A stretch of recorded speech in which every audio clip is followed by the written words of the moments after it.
Pozdrav dobri moji ljudi iz ove prelepe prirode koju sada još više volim, jer izgleda sam učinio pravu stvar. Mnogima je to promaklo, nekima i nije, ali Forbes je objavio jako zanimljiv članak Svetskog ekonomskog foruma.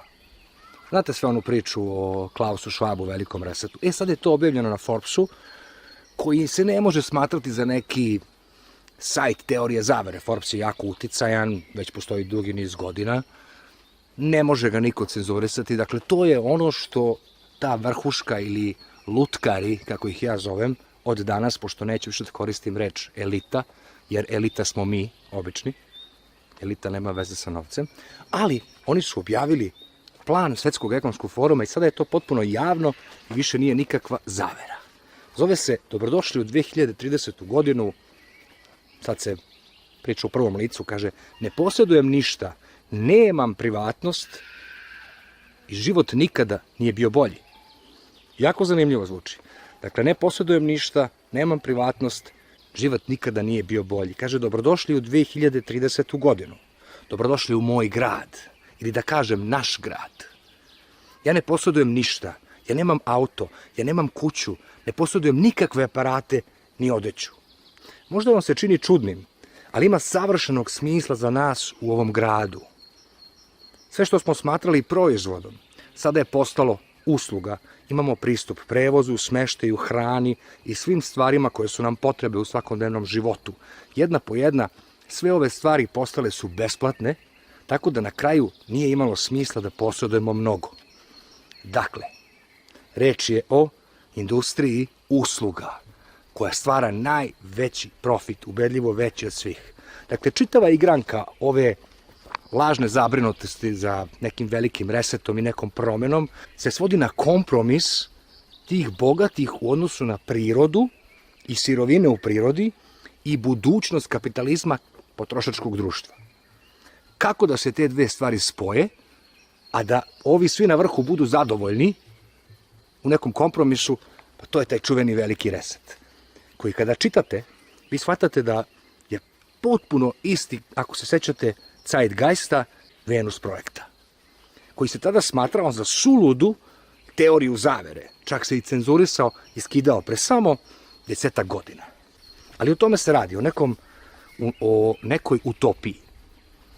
Međutim, ono što stoji na kraju me je jako iznenadilo, ali moram priznati da sam bio prilično srećan, s obzirom da sam odlučio da napustim taj njihov ili naš grad gde je sve besplatno, sve je utopija i sve je savršeno i otišao da živim na selu. Pazite šta pišu ovde. Sećate se da sam pričao da je najveći udarac globalistima to da se vi preselite u prirodu i da jednostavno živeći u prirodi vi morate živeti skromnije.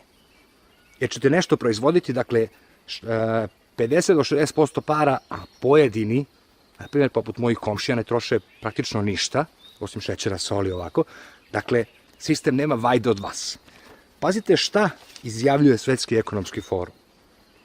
Kaže ovako, moja najveća briga su svi ljudi koji ne žive u našem gradu. Moja najveća briga, kaže. One koje smo izgubili na putu. Oni koji su odlučili da je postalo previše sva ova tehnologija. Oni koji su se osjećali zastarelim i beskorisnim kada su roboti i veštačka inteligencija preuzeli veliki deo naših poslova. Oni koji su se naljutili na politički sistem i okrenuli se protiv njega. Oni žive drugačijim životom van grada. Neki su formirali male zajednice koje se snabdevaju. Drugi su samo ostali u praznim i napuštenim kućama u malim selima iz 19. veka. Ajmo sada jedno logično razmišljanje.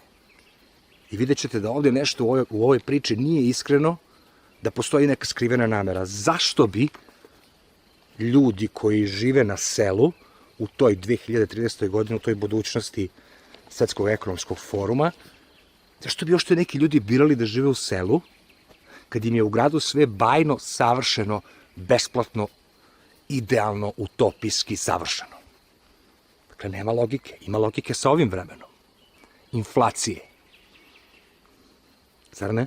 Samo sa tim vremenom. Uopšte ne bi imalo nikakve logike u tom savršenom vremenu da postoje neki ljudi koji neće da žive u tom savršenstvu. Dakle, to savršenstvo i nije baš savršeno. Ali šta je to što čini taj svet nesavršenim da ti ljudi odluče da ne žive u takvom našem gradu? I kaže se, s vremena na vreme se iznerviram zbog činjenice da nemam pravu privatnost. Nigde ne mogu da odem i ne budem registrovan.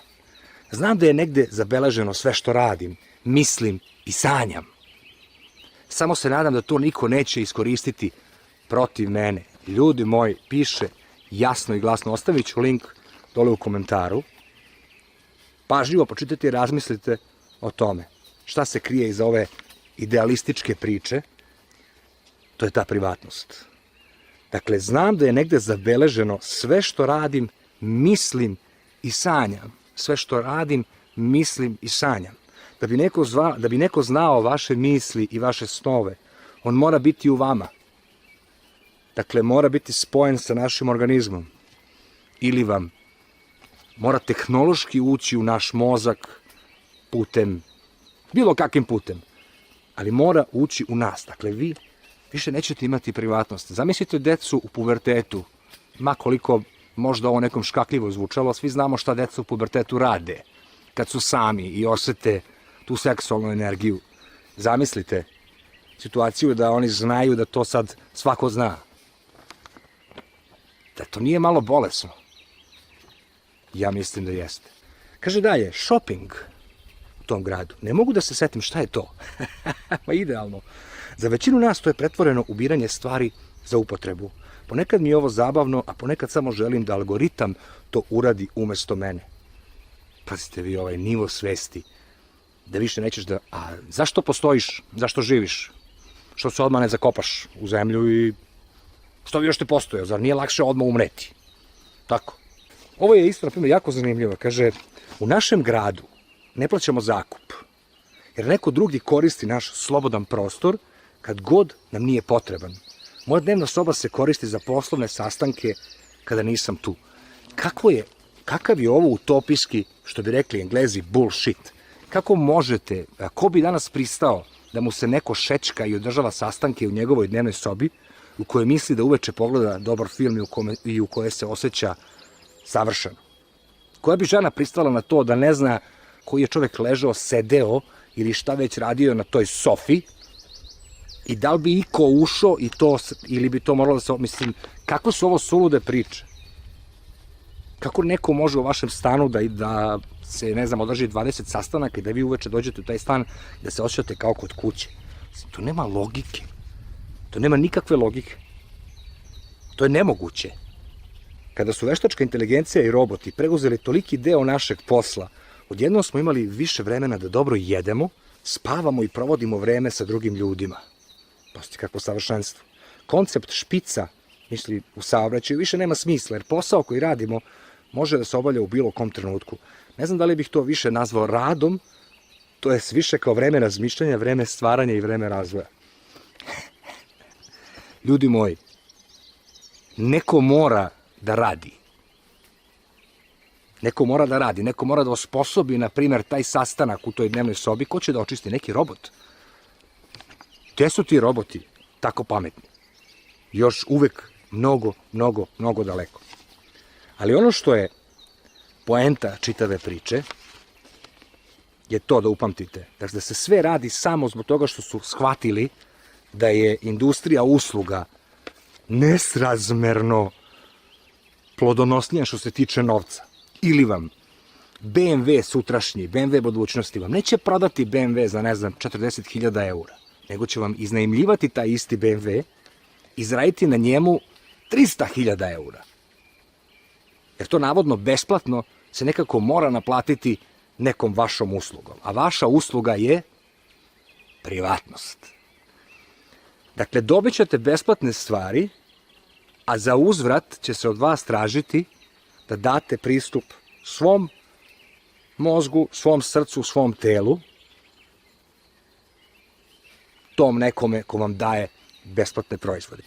Jer kad ovo dobro iščitate, vi ćete shvatiti, s obzirom da imate na YouTube-u, onaj ko želi da pronađe, naći će izjavu Klausa Švaba da je Putin jedan od globalnih lidera, da je njihov čovek. Ima taj snimak, dakle svi znamo da su svi oni u igranci.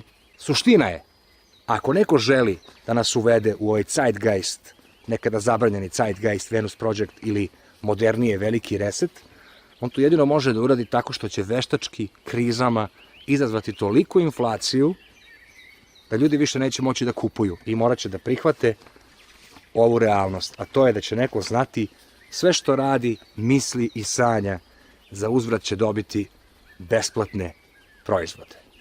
To je isto pitanje pod navodnicima, da li će biti besplatni. Ali suština je, što me jako raduje, jer sam ipak bio u pravu, da najveći udarac globalistima je da što manje učestvuješ u onome što oni žele da ti učestvuješ, a to je odlazak u prirodu. Jer kaže, moja najveća briga su svi oni ljudi koji ne žive u našem gradu, oni koje smo izgubili na putu. E pa, dragi moji Svetski ekonomski forume, nemoj da brineš za mene, meni je ovde super i ne nameravam da živim u tvom prelepom, besplatnom, savršenom gradu bez privatnosti. Meni se sviđa ova moja privatnost sa ptičicama. I dokle god bude mogo, ja ću da je čuvam. Jer mislim da je to ono što sam ja, ili što je homo sapiens, ili čovek uopšte. Sledećeg videa, pozdrav dobri ljudi. Ako vam se svideo ovaj video, podržite kanal pritiskom na dugme prati, podelite video sa prijateljima i rodbinom, pritisnite zvonce i u padajućem meniju izaberite sve kako ne bi propustili novu objavu. Hvala vam na pažnji i vidimo se uskoro.